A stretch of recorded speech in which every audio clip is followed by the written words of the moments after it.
Hello everyone. আজ আমি আপনাদের সাথে শেয়ার করব দারুণ একটি বাংলাদেশ ক্রিকেটে বিতর্কের পারদ আরও চড়েছে। এবার আলোচনায় এসেছে জাতীয় দলের দুই ক্রিকেটারকে ঘিরে হুমকির অভিযোগ।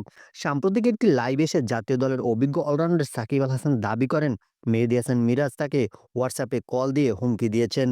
লাইভে সাকিব আল হাসান বলেন, মেহেদী হাসান মিরাজ আমাকে হোয়াটসঅ্যাপে কল দিয়ে বলেছে, তুই যেভাবে দেশে আসার জন্য লাফালাফি করছিস, তুই দেশে আসলেও বাংলাদেশের হয়ে খেলতে পারবি না।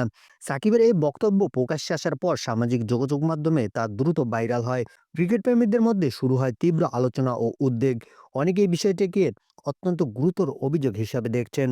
তবে উল্লেখযোগ্য বিষয় হলো, এই অভিযোগের পক্ষে এখনো কোনো প্রমাণ বা আনুষ্ঠানিক তথ্য প্রকাশ করা হয়নি।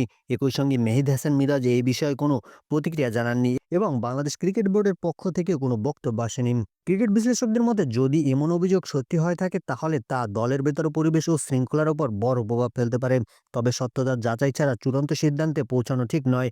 এখন প্রশ্ন, এই অভিযোগের বাস্তবতা কি এবং বিষয়টি কি বিসিবির আনুষ্ঠানিক তদন্তের দিকে যাবে? আপনার মতামত কি? কমেন্টে জানান। এমন আরও আপডেট ক্রিকেট নিউজ পেতে আমাদের চ্যানেলটি সাবস্ক্রাইব করুন।